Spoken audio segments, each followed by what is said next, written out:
आकाश छूले बहती रहे तेरी गंगा, ऊंचा हो इतना इतना बुलंद हो तारों को चूमे तिरंगा। माँ से है माटी, माँ से है माथा, माथे पे माटी सजा के चले, माए चलती रहे बेखौफ हवाएं, लहरा के झूमे तिरंगा, आजाद रहे आबाद रहे तू, तारों को चूमे तिरंगा।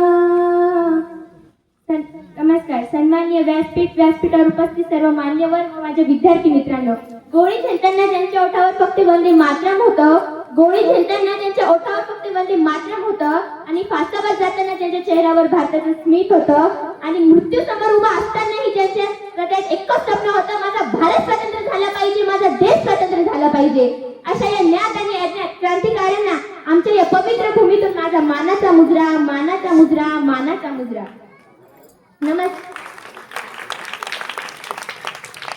नमस्कार. माझे नाव साजिया मुनाफशा. सर्वांना स्वातंत्र्य दिनाच्या हार्दिक शुभेच्छा. मित्रांनो, आज 15 ऑगस्ट ही फक्त एक तारीख नाही, तर आपण सर्व भारतीयांसाठी आजचा दिवस सोन्याहून कमी नाही. मित्रांनो, भारताने गुलामगिरीचे बेडे तोडून स्वातंत्र्याचा सूर्य पाहिला तो याच दिवशी. आणि आपण जर 18 पगड जाती धर्माचे लोक जरी असलो तरी आपण फक्त आणि फक्त भारतीय आहोत असा विश्वास आपल्या भारताची महानताच आहे.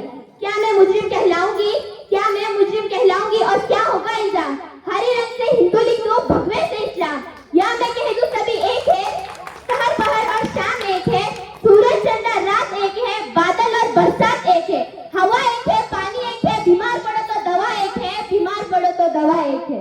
मित्रांनो, 1608 मध्ये इंग्रजांनी आपल्या भारत भूमीवर व्यापार करण्यासाठी पाय ठेवला. हळूहळू ती आपली कॉलर धरत त्यांनी आपला गळा दाबला आणि संपूर्ण भारताला स्वतःच्या ताब्यात घेतले. मित्रांनो, आपण आपल्या देशात गुलाम म्हणून दगडासारखा जगत होतो. 1608 ते 1946 पर्यंत त्यांनी आपल्या भारताची पिळवणूक करून आपल्या भारतीयांना कंगाल केले. मित्रांनो, भारतीयांना कंगाल केले. अशा या अत्याचारी राजवटीतून मुक्त करण्यासाठी अनेक शूरवीरांनी आपल्या प्राणाचे बलिदान दिले. आपण जेव्हा बलिदानाचा विचार करतो ना, तेव्हा आठवतो 1857 चा रणसंग्राम.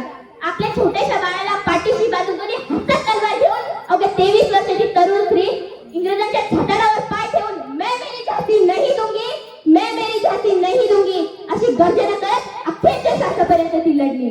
त्या राणी लक्ष्मीबाईचे रक्त अजूनही या मातीत मिसळलेले आहे. नारी को कमजोर मत समझो, नारी को कमजोर मत समझो, ये है रतन खदान की बेटी, हिंदुस्तान की बेटी, हिंदुस्तान की.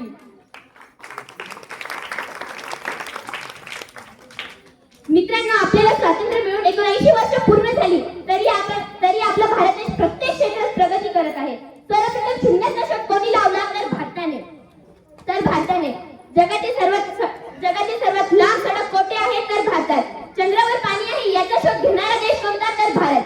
तरीही अत्याचार, महागाई, महिलांवरील अत्याचार, शेतकऱ्यांची आत्महत्या, आजच्या युवा पिढीला लागलेले दारूचे व्यसन, तंबाखूचे व्यसन असे अनेक प्रश्न भारतासमोर आव्हानासारखे उभे आहेत. मित्रांनो, भ्रष्टाचाराचे ताजे उदाहरण मी सांगते. नीट पेपर आपण ऐकले असेल. नीट परीक्षेच्या पेपर फुटीमुळे नीट ही फक्त परीक्षा नाही तर लाखो विद्यार्थ्यांचे स्वप्न आहे. कोणी शेतकऱ्याचा मुलगा असतो, कोणी मजुराची मुलगी असते. हे विद्यार्थी महागडे क्लासेस नाही तर आपल्या मेहनतीवर विश्वास ठेवतात. मित्रांनो, त्या नीट पेपर परीक्षेच्या पेपर फुटीमुळे त्या विद्यार्थ्याच्याच नाही तर त्याच्या संपूर्ण कुटुंबाच्या स्वप्नाची राख रांगोळी होते. याची जबाबदारी कोण घेणार? मित्रांनो, आज जर एखादा मुलगा किंवा मुलगी कॉपी करून पास झाले, डॉक्टर झाले तर तो आपला उपचार का गुगलवर सर्च करून करणार? मित्रांनो, आपल्या देशाला मोठ्या इमारती नको तर आपल्या देशाला प्रामाणिक डॉक्टर, इंजिनियर, शिक्षक आणि मोठे अधिकारी हवे. मित्रांनो, आपला भारत देश खूप प्रगती करत आहे, परंतु सामान्य माणसाच्या घरातला प्रश्न तसाच आहे. ते म्हणजे काय तर महागाई. आई पूर्वी बाजारात गेल्यावर आपल्याला विचारले की बाई सकू, बाई बाळा तुला काय आणू बाजारातून, आणि आता तीच आई म्हणते अरे थांब रे, आधी भाव विचारू दे मग पाव घ्यायचे का नाही. गॅस महाग, पेट्रोल महाग, रासायनिक खते महाग, शिक्षण महाग, औषधी महाग, बियाणे महाग. महागाई एवढी वाढली की सामान्य माणसाच्या खिशात पैसे कमी पण बिल जास्त दिसतात.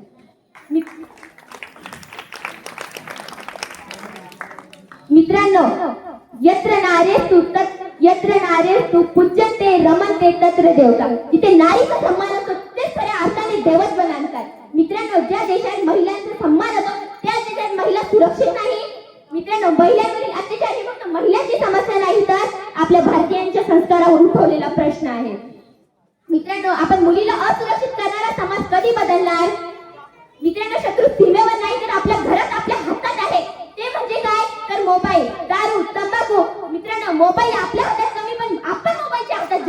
दिसतो.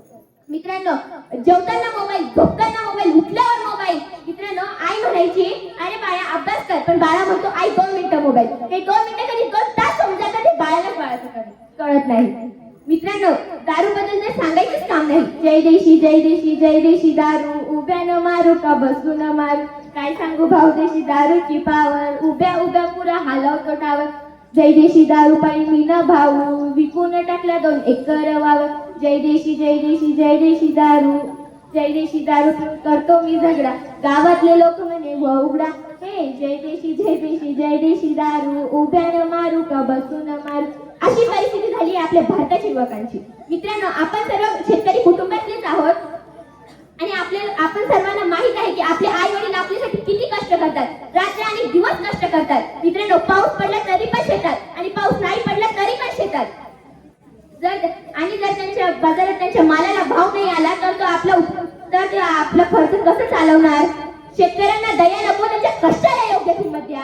शेतकऱ्यांना दया नको, त्यांच्या कष्टाला योग्य किंमत द्या. मित्रांनो, चला आज आपण स्वातंत्र्य दिनी एक शपथ घेऊया.